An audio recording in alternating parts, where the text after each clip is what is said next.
Thank you, Swati. And welcome everyone to our DMS Technical Assistance Call. We're glad that so many folks could join us. I see the ticker is up to 193 participants and still counting. So that's great that we have so many folks online. So the agenda today is I'm going to say a few words. We will, prior to getting into the DMS content, we will have some information from Christine Pilgrim, who leads our SPP APR group, along with Jennifer Wolfsheimer. She's going to be providing some information about indicator B6 in the soon to be released SPP APR measurement table. So she'll be providing a bit of information about that in response to questions that we've received. So after she takes a few minutes to do that, we will get into our DMS update. And we have three of our staff members presenting today. We have Kate Moran, who's the facilitator for our DMS group. Matthew Schneer, Matt, who is the Associate Division Director leading that work, and Alicia Walters, who is one of our staff members on the DMS group and one of the leaders of the group.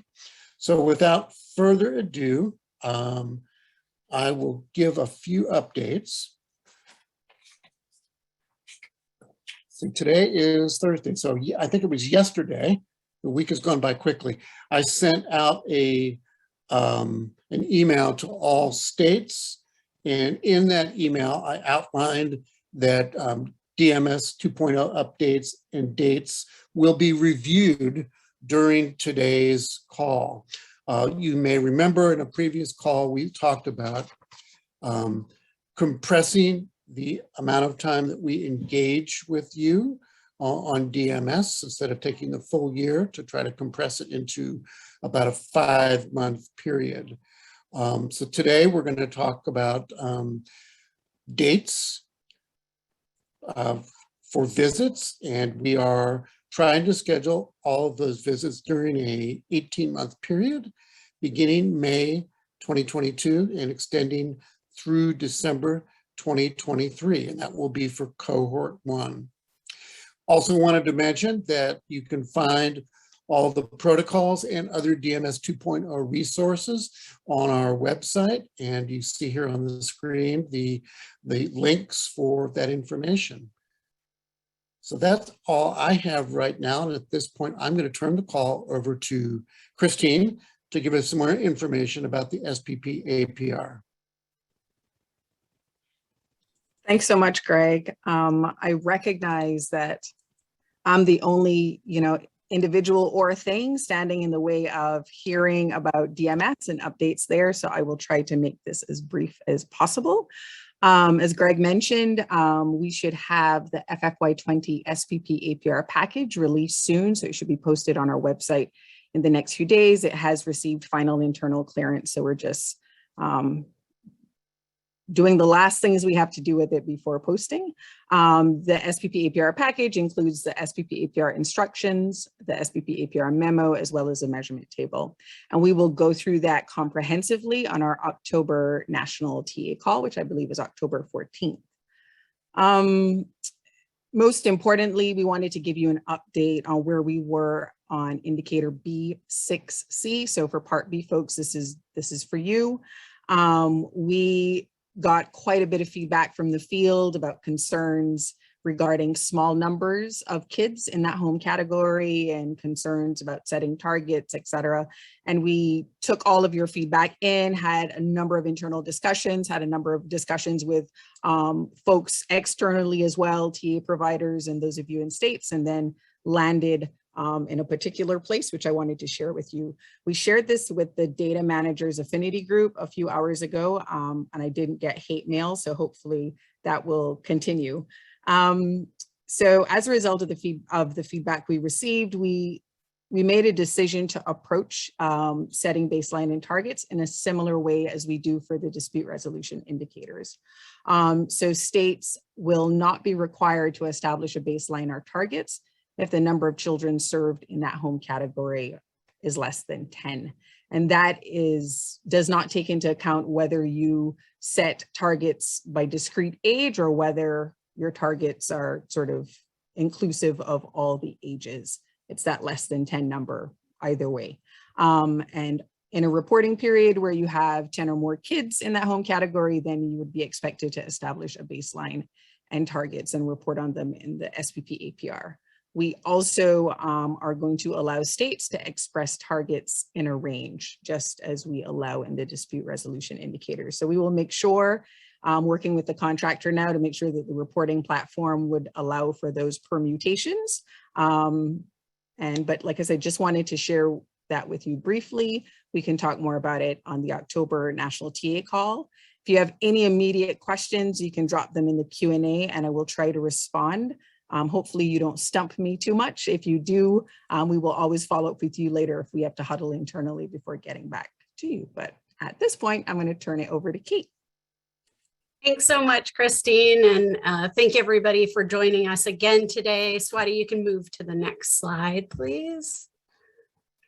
We wanted to circle back on this month's call to review some of the information that we talked about on last month's call and dive a little bit deeper into some protocol components that we've received questions around, in addition to what is really going to be happening there in phase 2. So I'm going to talk a little bit, kind of do a review around how we're scheduling the visits and how that phase 2 visit triggers your timeline. And then also to just share that the way in which we'll be doing our monitoring and some of the revisions that we've made are some internal changes to MSIP and who will be completing those protocols for your particular states. We have some monitoring teams that will be working with your state lead to complete these protocol components so that we really are consistent in how we are engaging with you, our states, as well as evaluating that information across the division. So just want to talk through again how we're scheduling the visits, what phase 2, how that fits into it, and the timeline overall. So do you want to move to the next slide, please, Swati? I'll turn on my light too. I forgot to turn that on so you can see my face. All right, so timelines and scheduling phase 2 activities. So in October, you'll be, those in cohort 1 will have a call with their state lead and the monitoring team to establish a schedule for that phase 2 activity. And our goal is that in October, you would be clear on when your phase 2 visit would occur during that year. And as Greg highlighted, those visits will be occurring between May 2022 and December of 2023. So throughout the year, we will be having our on-site virtual phase 2 activities. And what that phase 2 date will do is let you know the 5 months in advance of that visit that you'll be engaging with OSEP. So again, our total engagement for phase 1 and phase 2 is that 6-month period. So in October, state leads will be setting up a call with you and providing you with information on the month that we will be either visiting you virtually or on site. And some more details we'll talk about later today on what that phase 2 looks like. But that phase 2 month will then let you know when the 5-month period before it would start. So if you want to move to the next slide, I'm going to talk through some more details on the different phases and then provide that example visually again, so we can just begin to familiarize ourselves and get more comfortable with the landscape of our monitoring cycle. So again, OSEP will be continuing our phased approach. The phases, however, will not equal a full year as we did before. This is to both limit your burden as a state, as well as to increase our the way in which if we identify findings, we would be able to communicate that to you during that phase 2 period so that you can begin to work on correction of anything identified through our monitoring. So phase 1, the document request will occur 5 months prior to your phase 2 visit. The interviews and protocol completion will occur during those 4 months before your phase 2 visit. And then the phase 2 visit occurs. So again, that's a total of a 6-month period.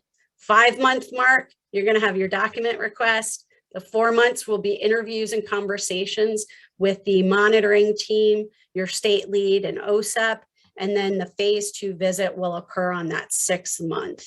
So phase 2, we talk about it as the visit, that on-site virtual component, and then the 120 days after that, we'll be working on your monitoring report. So you would be issued that report no more than 4 months after your phase 2 visit. And then phase 3 will be up to a year after that monitoring phase 2 activity. If there are findings that are made, if there is technical assistance that we identify during that phase 2 visit, that will all occur in that subsequent year, working with our OSEP funded TA providers, working with you, the state, the monitoring team, and the state lead. Next slide, please.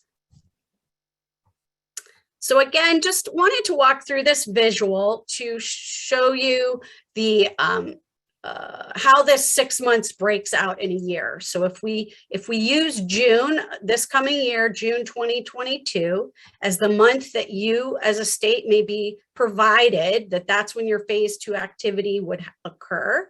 You're going to back that up that in January, you'll want to have your pieces of evidence, and Matt's going to talk about that a little bit later, together. And again, keeping in mind that phase 1, what we're looking at are your policies, procedures. We're looking at your manuals around information. We'll be looking at implementation in phase 2. So the only prepared documents you need to get ready in that 5 month are going to be related to your policies and procedures on our different components. And we'll talk more about that later today. But January would be 5 months before the visit. Then in February, March, April, and May, you would be engaging with the state lead and your monitoring team on different protocol areas. So we've already covered fiscal. So what we'll be beginning with is the integrated monitoring. We would move to sustaining compliance and improvement. Then we would be talking about dispute resolution. And finally, your technical assistance and professional development. And all of those will be posted on our website. So if you're not in cohort 1, you'll be able to look at those ahead of time. If you are in cohort 1, you'll be able to look at those ahead of time as well. Keeping in mind that, again, these are our protocols that we'll be completing, doing some research prior to even talking with you in that January period, so that we can really let you know, we found this monitoring manual. Is this still your up-to-date one, or is there something else that we should be looking at? Those are the types of conversations you'll have in January, and then spending the next 4 months talking and interviewing and working through those protocols. And then in June, we'll have that phase 2 activity. So throughout that 6 month period is what you would be engaging with OSEP on. And then when the visit ends, 120 days after that, we would be issuing your monitoring report and then following up on anything we find as a result of your visit over that next year. So again, you can see here, this would be a visit that would occur in June. We might then move throughout the year for the next state. But again, the visits will occur between May 2022 and December of 2023. And your state lead will be in touch in October, and will provide you with that month that will be coming on site. Let's move to the next slide, and I think I'm passing it off. to Matt at this point. Okay. Yes, you are, Kate. Thank Thanks. you very much, Kate. I know you actually covered some of the information I'm going to cover, but we'll repeating. It's always good to review it. Say it a couple of Exactly. times, right? Exactly right. So good afternoon, everybody. I was just thinking that I actually wasn't on the last call. I was taking my son up to college in Syracuse at the time. So I handed it off to Kate and others for doing a great job. So happy to be back with you. So want to just continue with some of the reminders of things that we've talked about before and trying to reinforce some of the information that we provided and a little bit more information as we move ahead. So as a reminder, we have protocol templates, and the template that you saw with the integrated monitoring and the sustaining compliance and improvement template is the same template we're using for all of our phase 1 protocols moving forward. The fiscal ones that you saw previously were a little bit different. We're actually going to be moving them into a similar format, but everything else is following this basic format. And these are, as Kate mentioned, designed as our tools to help us gather the information that we need for monitoring. And as I said, they are meant as our tool, but we also think that they can be used at the state's option to assess a state's own system. So we are both in the interest of being transparent in terms of the questions we're asking and to provide those tools. As you know, we're making them available on our website. You'll see the link down there that's listed. I think it's listed a couple times in our presentation. You'll see where they are in just a moment. So as I said, there is a common structure to each of these protocols. They begin with an overview of DMS and how it works. It moves into the overarching questions. These are the main questions that we want to ask and try to understand about your system related to that protocol, whether it's integrated monitoring or data or dispute resolution. We then move into a section that gives some more details, including the possible follow-up questions, as well as any areas for follow-up, and we move on to have the discuss the provide a listing of the regulations that we're relying on for that particular area. So you'll see again that same format. It should be very familiar for you, and we hope that it will be useful. I know that some of the feedback we got previously was in terms of the format not being in tables or other kinds of things that folks might find useful for your own purposes. Just as a reminder, we're making the template available in Word, and you're free to work on your own to put them in a different format that'll be useful for you, or to work with your TA centers on that. Okay, next slide, please. Excuse me.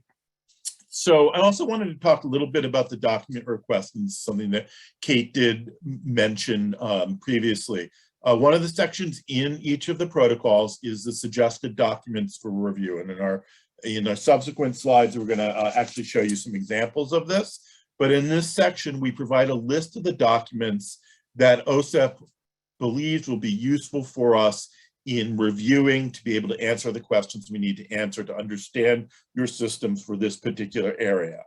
As a reminder, for phase 1, we're focused on policies and procedures. So the phase 1 documents will be policies and procedures, and we're working to limit the volume of the document requests to control the burden. As a reminder, starting in October, we will be reviewing the information we already have from you through APRs, through grant applications, through previous monitoring reports, also through your websites, to see what we can gather on our own before we come to you.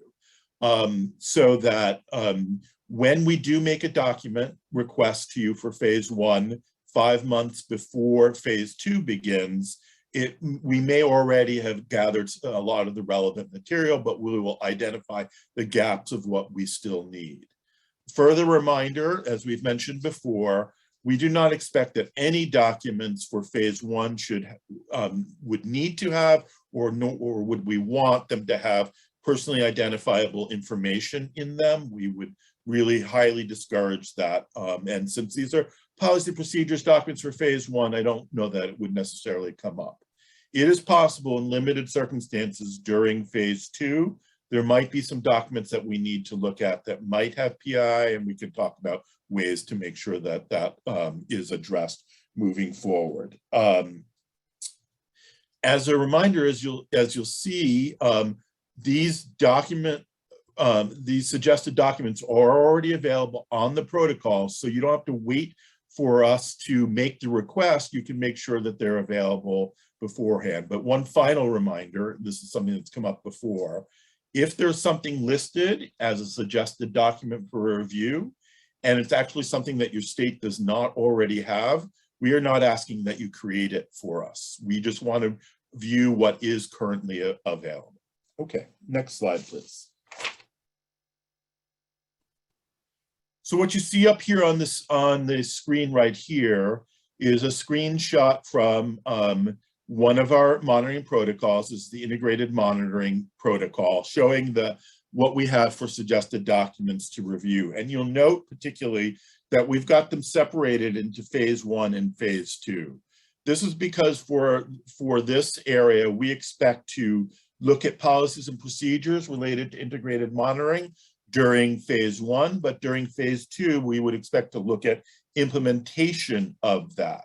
So you'll see under phase one, we're looking for things like a risk assessment, which all Part B programs should have, and Part C programs may have, what kinds of written policies and procedures you have on monitoring, the procedures for identifying non-compliance, examples of your own monitoring protocols. Those are all kinds of things that we'd be looking for as part of our phase one portion of our monitoring process.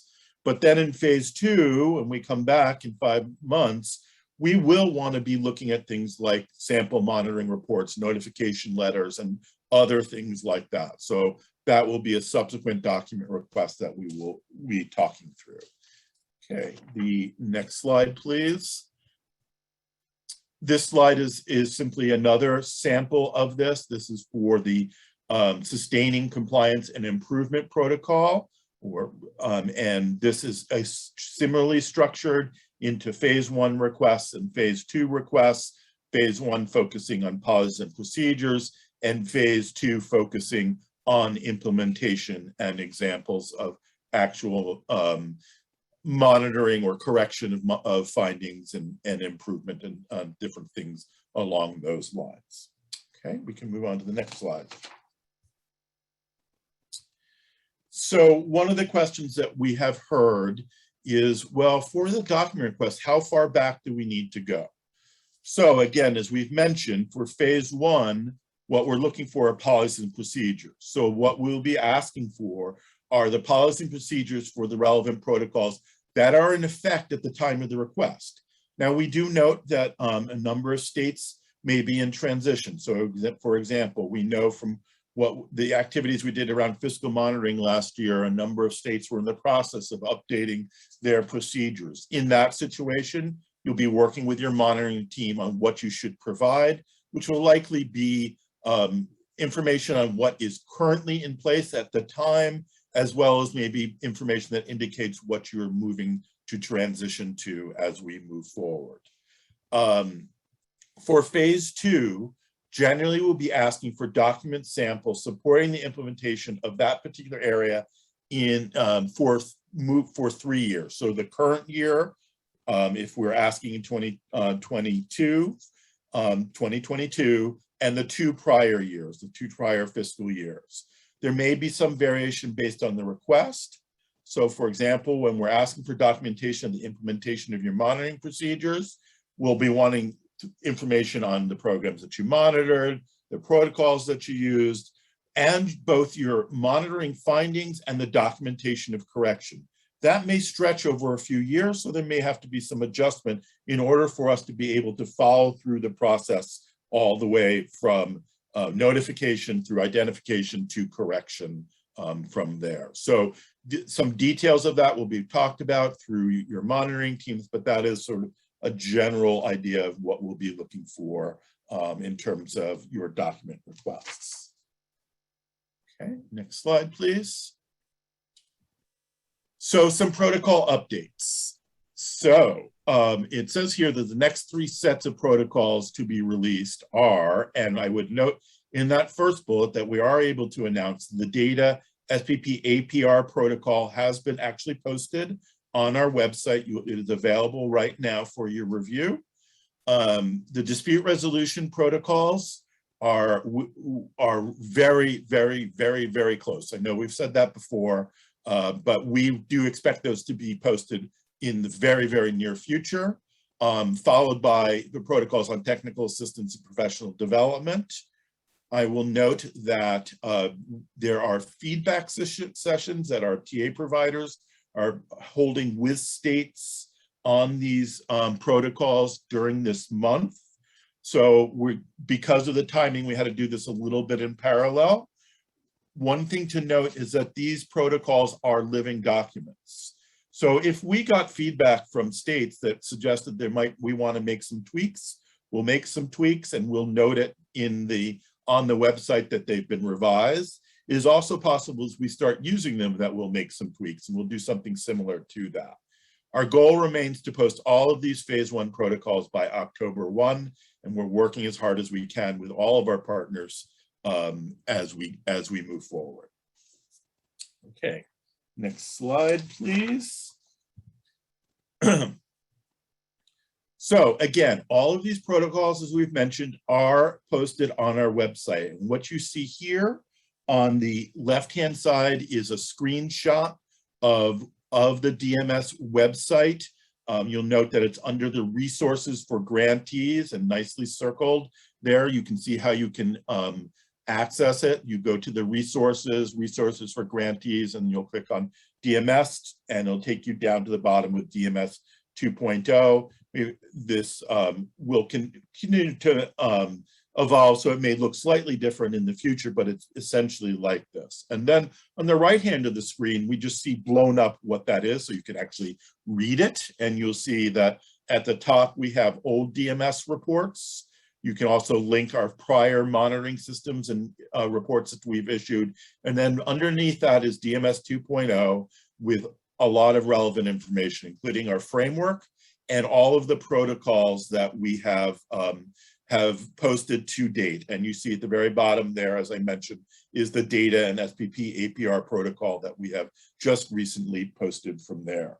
I will note that it may be useful for you to be able to access prior monitoring reports to see some of the things that we have said previously. So I urge you to take a look at those links if that is useful for you.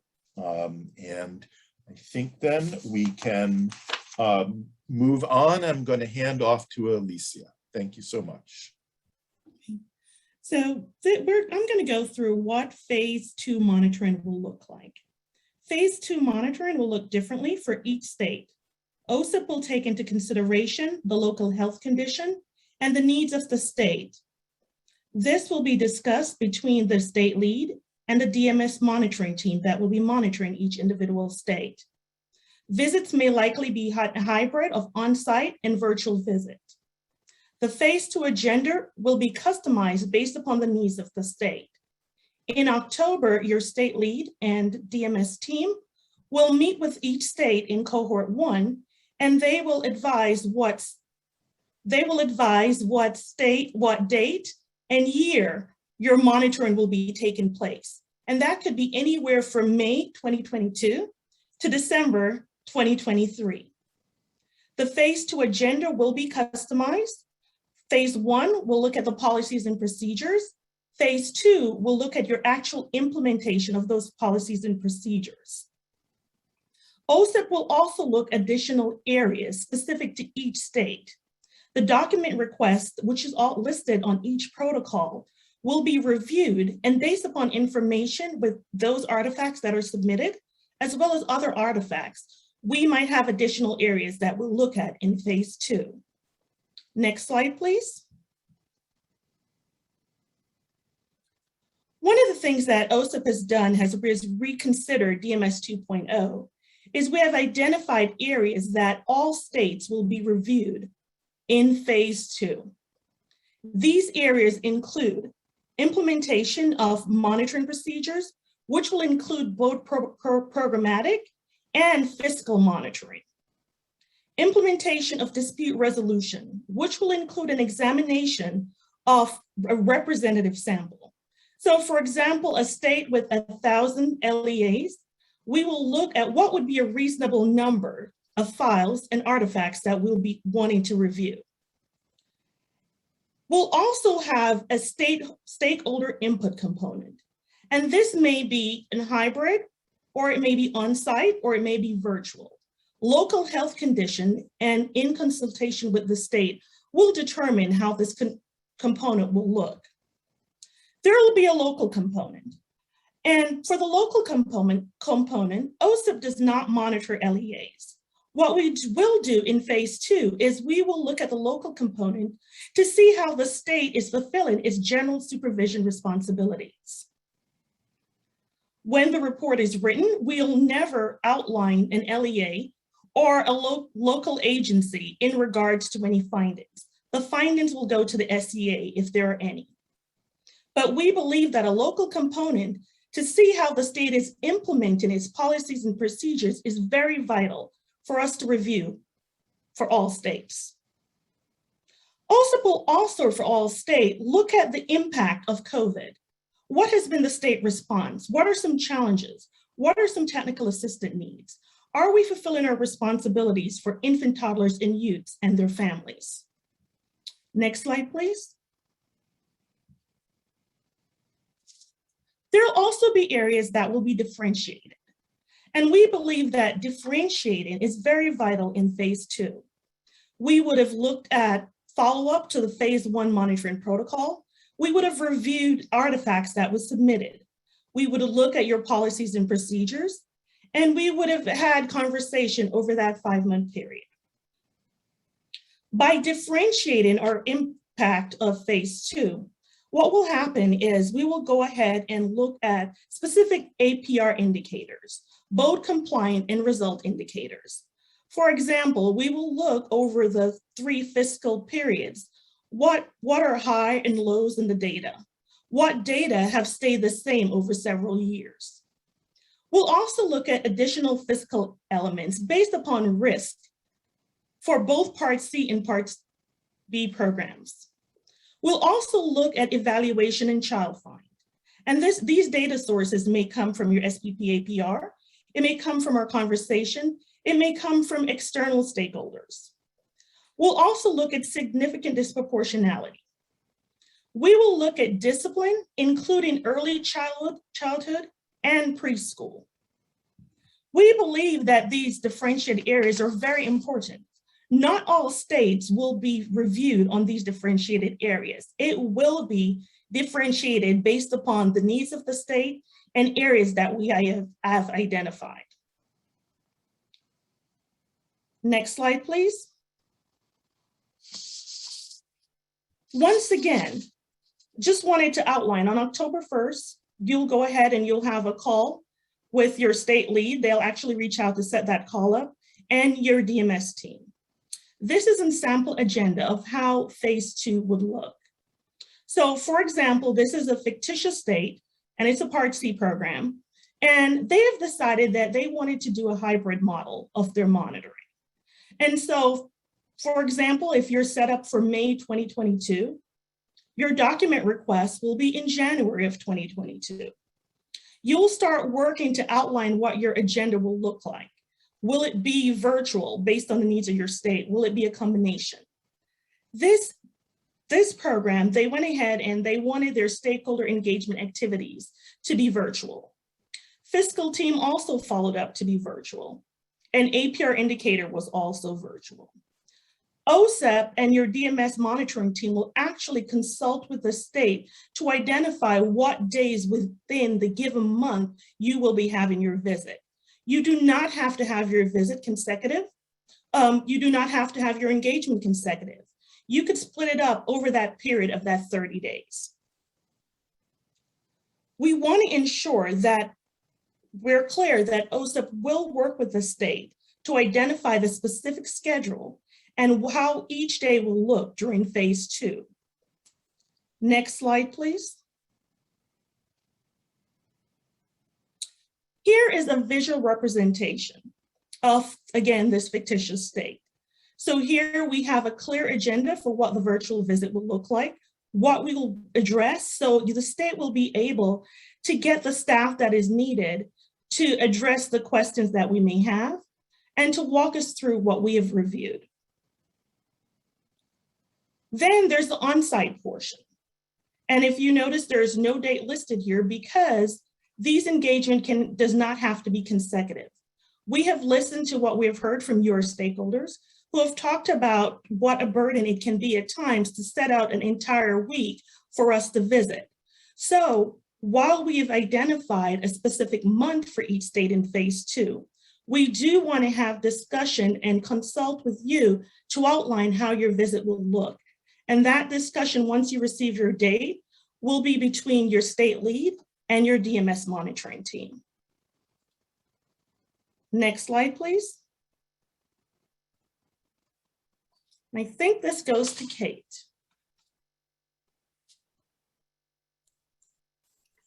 Yes, thank you. Sorry, Alicia, I was answering a question that I'll probably just go ahead and answer live. But to go through our last bit of information related to next steps, I'm receiving a lot of questions around cohort notifications and when that happens. So this is perfect timing.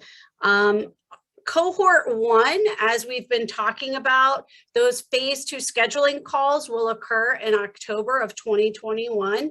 So in a couple of weeks, we'll be reaching out to you soon to set up those calls in October. What that date will then give you is the 5 months in advance of your phase 2 activity. So you'll be very clear of when OSEP will be engaging with you. Cohort 2 was informally notified in October of last year via email. Official notification letters will go out to all of those in cohort 2 within the next 2 weeks here. And then we will be setting cohort 2's phase 2 visit next October, so October of 2022. And then cohort 3 will receive their notification letters in September of 2022. So what we have established is that a year in advance of your engagement with OSEP, you will be receiving your notification letter. So cohorts 1 and 2 have been notified. Cohort 3 will be notified in 2022. Cohort 4 would be notified in 2023, and cohort 5 in 2024. So a year in advance, and so you'll have the notification of when we would be coming to visit, and then we would be setting up your phase 2 visit, I believe, the year after that. So we'll be following up with more information. We'll be posting. I know folks have asked on other calls where to see the cohorts. So we'll post both the cohort 1 and cohort 2 states after we send out those notification letters to cohort 2.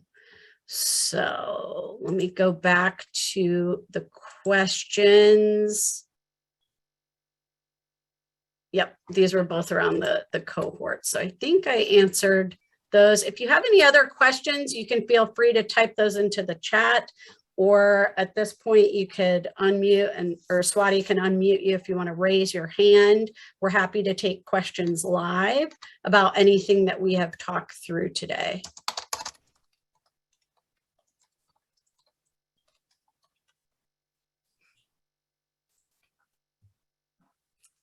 One other point while folks are raising hands or typing questions, we will be engaging with Cadre on the dispute resolution protocols.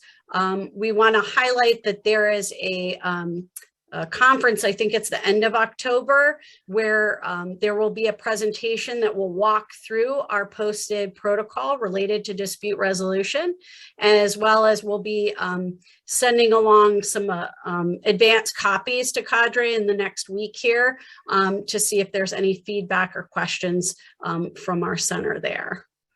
Okay. I would also, just as a follow-up to that note, that In the coming months, as we continue to have national TA calls, we'll use as an opportunity both to highlight some things in the protocols that we're listing, as well as bring in our TA partners to highlight relevant resources. And we encourage you to really reach out to the TA centers, your TA providers, for assistance with thinking through any of the relevant information. So we do have a couple more questions about the cohort and scheduling. So for right now, for this year, the months of engagement are May through December of 2023. There's a question around, will that timeline be consistent? And the answer to that is no. In this cohort 1, we have 16 programs. Moving into cohort 2, we have 18. So the months that we would be engaging with states will not be the same.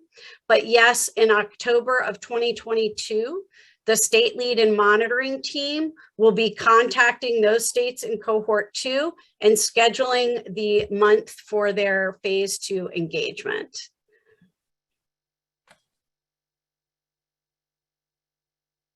Correct. The cohorts, as we have notified from the beginning, are notified a year in advance of their engagement.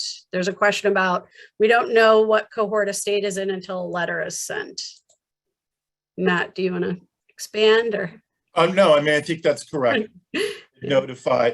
We sent formal letters to cohort 1 states last year, but we also sent an email to cohort 2 states. But the decision was that we would notify the subsequent cohorts 1 year in advance of the activity, as Kate has already said. Looks like Sam has her hand raised. Welcome. Yep, I'm going to go ahead and allow her to talk.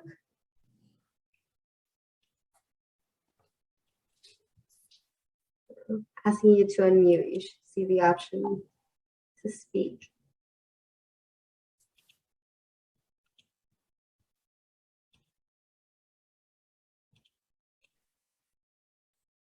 If you're speaking, we can't hear you. I think you have to unmute. Yeah.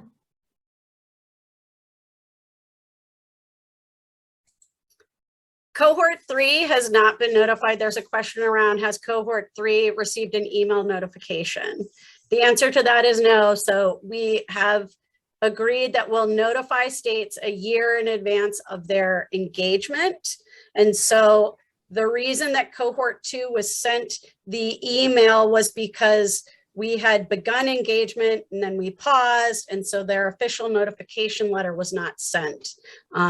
So that's why it may seem like cohort 2 was notified in advance, but that's not the case. Right, to clarify, I mean, as you know, we did the COVID pivot, and we had anticipated that cohort 2 we would be starting engaging with this coming October, but that has been, because of the pivot, that will take place next year. So it's a year in advance for everybody moving forward. Sam, if for some reason you're unable to unmute or there are technical problems, feel free to put something in the Q&A. Or in the chat, wherever. Yep.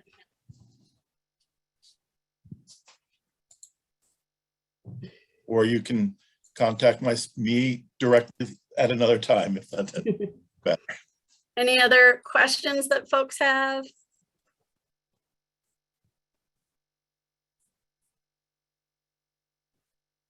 Okay. All right, I'm not seeing any. Oh, here we go. Oh, she doesn't have her hand raised. Okay, great. All right, well, I'm not seeing any other questions in the chat. If you want to go to the last slide there, Swati, again, just a reminder that we hold these calls once a month, and they are the last or the 4th Thursday.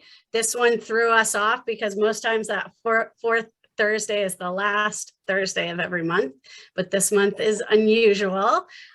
So just keep in mind, it's the 4th Thursday of every month. They are recorded. The PowerPoints are posted on the OSEP Ideas That Work site. I'm not sure, Swati, if you can post that link in the chat.